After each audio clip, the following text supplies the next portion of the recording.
बिस्मिल्लाहिर्रहमानिर्रहीम। हम group theory की नेक्स्ट वीडियो में आ गए हैं। हमने प्रीवियस जो हमने लेक्चर किए हैं, एक लेक्चर में हमने ग्रुप का इंट्रोडक्शन और एग्जांपल किए थे, और दूसरे लेक्चर में हमने जो ग्रुप का एलिमेंट का जो ऑर्डर था वो किया था। आज हम स्टार्ट कर रहे हैं एक इम्पॉर्टेंट ग्रुप जिसका नाम है डाईहेड्रल ग्रुप, और इसको डीएन भी कहा जाता है। तो इसकी डेफिनेशन है small c, the group of symmetry of regular polygon. अब इसमें से देखते हैं रेगुलर पॉलीगॉन का क्या मतलब है। रेगुलर पॉलीगॉन उस फिगर को कहते हैं जिस फिगर में साइड्स और एंगल सेम हो। मीन कि अगर एक 60 का एंगल है, बाकी भी 60 के होंगे। अगर एक लाइन मतलब कि किसी डिस्टेंस की और दूसरी लाइन भी उतनी होगी, इसका मतलब होता है रेगुलर पॉलीगॉन। अब बात करते हैं सिमेट्री। सिमेट्री हमारे पास तीन टाइप की होती हैं। एक होती है ट्रांसलेटिव सिमेट्री, दूसरी होती है रोटेशनल सिमेट्री, और तीसरी होती है रिफ्लेक्सिव सिमेट्री।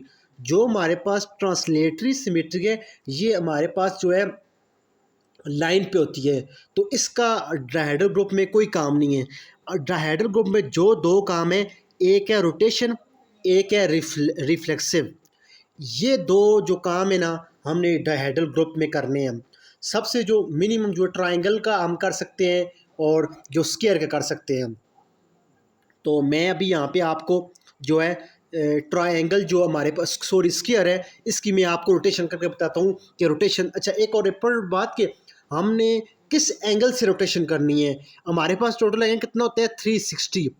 अब देखना है कि हमारे पास कितनी साइडें हैं ये स्क्वायर की। ये 4 साइडें हैं, 4 से डिवाइड करेंगे हमारे पास 90 आंसर आ जाएगा। तो हमने 90 एंगल के हिसाब से हमने रोटेशन करनी है। अब देखें, अब ये हमारे पास जो है ओरिजिनल जो हमारे पास जो स्क्वायर है, ये हमारे पास आइडेंटिटी स्क्वायर है। अब बात करते हैं, अगर हम एक रोटेशन जो होती है वो क्लॉकवाइज भी होती है और एंटी क्लॉकवाइज भी होती है, मर्जी होती है जिस मर्जी से करें। अब यहाँ पे देखें, हम जो है वो क्लॉकवाइज करेंगे। अब रोटेशन से क्या मुराद है, आप जब 90 एंगल रोटेट करें, इसका मतलब ये है जो हमारे पास यहाँ ए है ना, ए ऊपर बी की जगह ऊपर चला जाएगा, डी की जगह चला जाएगा, डी जो है वो सी की जगह आ जाएगा, और सी की जगह डी आ जाएगा। देखिए, अब ए यहाँ पे था तो इसको ए को ऊपर ले गए ये। उसके बाद यहाँ पे डी था, डी को यहाँ ले गए। उसके बाद सी था, सी को यहाँ ले गए। इस सी की जगह बी था, बी को यहाँ ले गए। ये हमारे पास जो है हमने 90 एंगल के हिसाब से हमने जो है वो रोटेट किया है। हमने तब तक रोटेट करनी है जब तक ओरिजिनल ना आ जाए। जब ओरिजिनल आ जाए उसका मतलब वो आइडेंटिटी आ गया। अब हमने ये जो स्क्वायर है इसको 90 एंगल के हिसाब से रोटेट करने हैं। अब यहाँ पे ए है ना, यहाँ पे डी है। अब यहाँ रोटेट हो जाएगा, ए की जगह बी आ जाएगा, और ए की बी आ जाएगा, और आगे ए आगे चले जाएगा, और डी की जगह ए आ जाएगा, और यहाँ पे सी था, सी की जगह डी आ जाएगा, और बी की जगह सी आ जाएगा। ये रोटेशन समझ गए। देखिए, रोटेशन ऐसे करते हैं, ए को मतलब कि इधर कर दिया, इसको ऐसे मतलब रोटेट पूरा कर देते हैं। और फिर उसके बाद जी इस मतलब कि इस एंगल से 90 करना है, इस एंगल से नहीं, इस एंगल से 90 करेंगे, इसको एंगल रोटेट कर देंगे। ये आप खुद करेंगे, आपको बहुत चीज़ समझ आएगी, बहुत इंटरेस्टिंग टॉपिक है। अब ये हमारे पास स्क्वायर आया है। अब हमने 90 मज़ीद ऐड किया, अब 270 के हिसाब से करेंगे। देखें, अब ये हमारे पास यहाँ पे बी था, तो बी आगे चला जाएगा, बी इधर आ जाएगा, और डी था यहाँ पे सी था, डी जो है वो सी ऊपर चला जाएगा। डी देखें ये है ना, डी इधर आ जाएगा। ये समझ आपको तकरीबन एक समझ आई, तो बाकी भी उसी तरह ही है, आपको समझ आ गई होगी। अब देखें, आप जब इसको मज़ीद 90 ऐड करते हैं 360 एंगल, जब आप इसको 360 पे रोटेट करेंगे ना, ये हमारे पास ओरिजिनल आ जाता है। जब ओरिजिनल आ जाए तो उसका मतलब वो आइडेंटिटी है। अब देखें, मैं आपको बता दूं, ये भी क्लॉक वाइज की है। ये हमारे पास डी यहाँ था ना, डी को हम ऊपर ले गए, और जो सी था वो बी की जगह आ जाएगा, और बी जो है वो ए की जगह आ जाएगा, और ए डी की जगह आ जाएगा। ये देखिए, ये ओरिजिनल मैट्रिक्स बन जाता है। जहाँ पे ओरिजिनल बन रहा हो तो वो आइडेंटिटी आ जाती है। इसका मतलब है हम इसको नहीं लिखेंगे जो हम ग्रुप बनाएंगे, ठीक हो गया। ये थी हमारे पास रोटेशन। और एक होता है रिफ्लेक्शन। रिफ्लेक्शन रिफ्लेक्शन का मतलब ये होता है कि आपके पास, अब हम रिफ्लेक्शन करते हैं, एक मिनट, ये हमारे पास मैट्रिक्स है ना। आप रिफ्लेक्सिव का, मेरे पास वीडियो नहीं बन रही आपको बताता। रिफ्लेक्सिव में ये करना है, मैं आज से आपको समझाता हूँ इसका क्या मतलब है। रिफ्लेक्सिव से मतलब है सी को डी की जगह कर दे, रिप्लेस कर देंगे। ये रिफ्लेक्सिव होता है, मतलब कि चीज़ को उलट करके। अब जैसे ये बुक पड़ी हुई है ना, मिसाल के तौर पर ये बुक है, इसको इस साइड को चेंज कर दे तो ये रिफ्लेक्शन होती है। अब इसके हम एलिमेंट देखते हैं, वो एलिमेंट आपको बताता हूँ। अगर हमारे पास, एक मिनट, ये आर नॉट था ना, ये हमारे पास जो था वो आर नॉट था। आर आर हमने ये लिखा आर स्क्वायर और आर क्यूब। ये इसको तो छोड़ें, ये हमारे पास जो है ना एक आर ये आ गया। ये आइडेंटिटी हम लिखेंगे, एक ये आर स्क्वायर हो जाएगा, ये आर क्यूब हो जाएगा। जब आर फोर करेंगे तो आर फोर पे हमारे पास आइडेंटिटी आ जाएगी। अच्छा याद रखना, जितनी साइड होगी डी फोर उतना होगा। अच्छा, ये हमारे पास फोर साइडेड फिगर है तो फोर आ जाएगा। और जो, अच्छा एक इम्पोर्टेंट बात जो मैं बताना भूल गया हूँ आपका। अच्छा, अगर हमारे पास जो डी एन होगा ना हमारे पास ग्रुप, उसके एलिमेंट कितने होंगे, 2n। अगर आपके आपके पास अगर डी फोर है तो इसका मतलब है 8 एलिमेंट हो गए। ये R square R cube R four, हमने आर फोर नहीं लिखना, इसकी जगह आइडेंटिटी लिखना है। इसका मतलब हमारे पास जो रोटेशन के एलिमेंट आए हैं वो 4 आए हैं, ये 4 आए हैं। तो 4 जो आएंगे वो रोटेशन के आएंगे, और बाकी जो 4 होंगे वो हमारे पास रिफ्लेक्शन के आएंगे। अच्छा, ये जो मैंने लिखा है ना, ये मतलब रफ से लिखा है, ये कंप्लीट ये बनता है। वो मैंने मतलब कि जब आइडेंटिटी आई है तो हमने उसको मैंने मज़ीद रहने दिया है। आप इसको यहाँ से देख लें, ये रोटेशन आ गए। अब रिफ्लेक्शन में आपने देखें, अगर हमारे, अच्छा एक बात याद रखें, अगर हमारे पास इसके हम रिफ्लेक्शन करते हैं, ये आई है, अगर आप इसको दोबारा रिफ्लेक्शन करती हैं ना तो ओरिजिनल एलिमेंट आ जाएगा। मीन के रिफ्लेक्शन में एक मरतबा आप रिफ्लेक्शन एक पे कर सकते हैं, दूसरी मरतबा रिफ्लेक्शन नहीं कर सकते। तो इसका मतलब है कि हम यहाँ पे एस के लिए हमने जो लगाया है रिफ्लेक्शन के लिए, तो एस एस एस के नहीं ले सकते, क्योंकि हमारे पास जो है रिफ्लेक्शन एक ही होती है। तो हम ये करेंगे, एक एस आ गया जी, हमने रिफ्लेक्शन की है। उसके बाद हमने जो सेकंड रिफ्लेक्शन जो करनी है, जो हमारे पास रोटेशन है ना, ये रोटेशन, इसकी रिफ्लेक्शन करनी है। ठीक है, मतलब अगर ये हमारे पास आर है, इसकी रिफ्लेक्शन करेंगे तो ये ऊपर चेंज होंगे, नीचे चेंज होंगे। अब नेक्स्ट में जो है आर स्क्वायर की रिफ्लेक्शन करनी है, नेक्स्ट में एस आर की रिफ्लेक्शन करनी है। ये हमारे पास 4 ये एलिमेंट आ गए, और इसके 4 एलिमेंट ये आ गए। और एक तो हमारे पास जो है आर 400 बन रहा है, दूसरा आइडेंटिटी। और उसके बाद हमारे पास जो, अगर हम एस स्क्वायर करते, एस स्क्वायर आइडेंटिटी बनता। अगर ए स्क्वायर, अगर हमारे पास एस स्क्वायर आर स्क्वायर होता तो तब आइडेंटिटी बनता।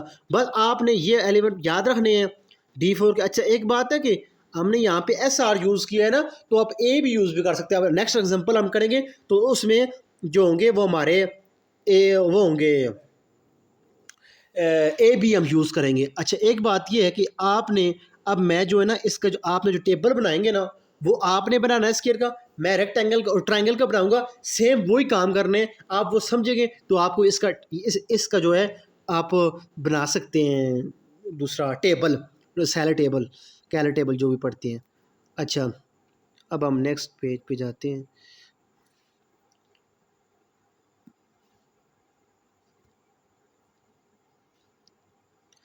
अच्छा एक बहुत इम्पोर्टेंट बात आ गई है। अच्छा, अब हमारे पास जो है वो हमारे पास स्क्वायर था। अब हमारे पास ट्रायंगल की हम बात करते हैं। इसमें कितनी साइडें हैं, 3 साइडें हैं, डी थ्री में कितने एलिमेंट हो गए, मैंने बताया कि 2n होगा। n यहाँ पे कितने हैं, 3 है, तो 2 × 3 = 6।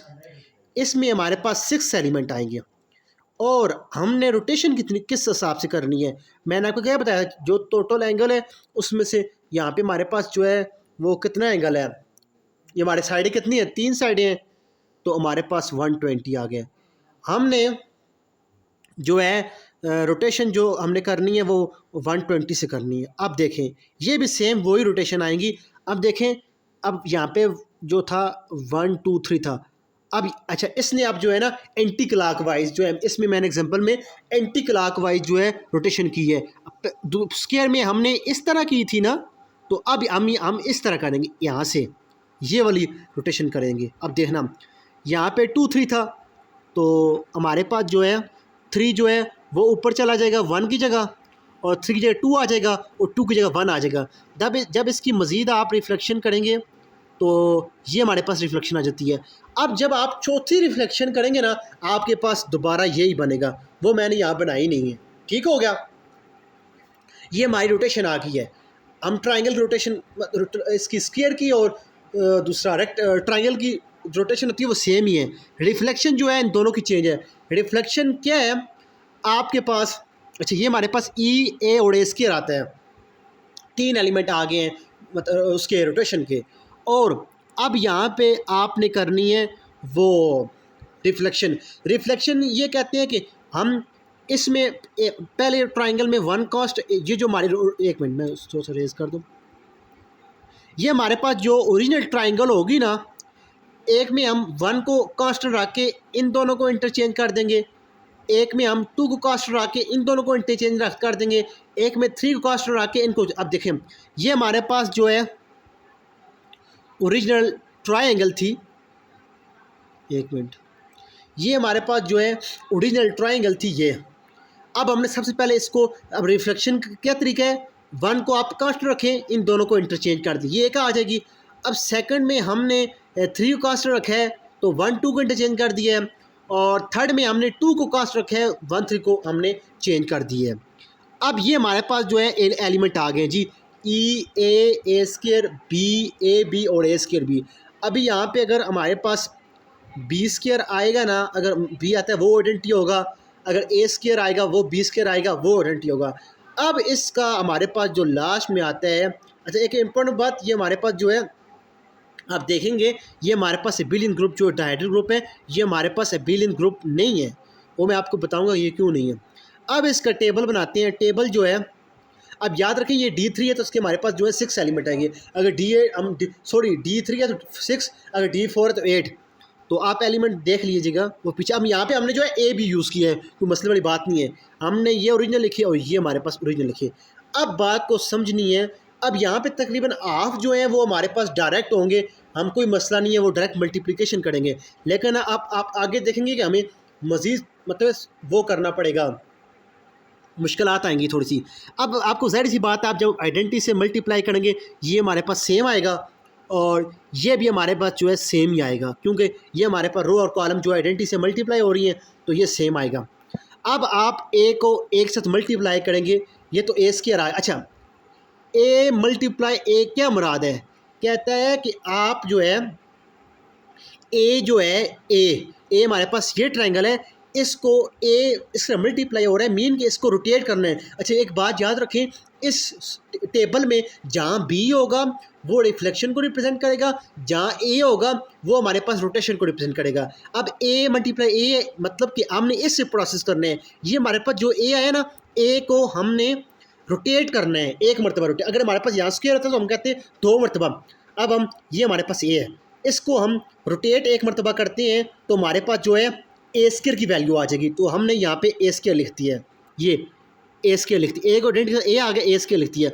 अब आपने ए को ए स्क्वायर से जो है मल्टीप्लाई करने हैं। अब हम ए क्यूब नहीं ले सकते। अब देखना, ये ए स्क्वायर, इससे क्या मुराद है, आपने ए स्क्वायर को एक मरतबा रोटेट करना है। आप जब एक मरतबा ए स्क्वायर है, ए स्क्वायर ये हमारे पास है, जब एक मुराद एक मरतबा रोटेट करना है, एक मरतबा रोटेट करेंगे हमारे पास जो है वो ये एलिमेंट आ जाएगा। आप देखना ये एलिमेंट है, ये आइडेंटिटी है तो हमने ये आइडेंटिटी लिख दी है। उसके बाद है जी ए मल्टीप्लाई बी। अब आप बात समझना,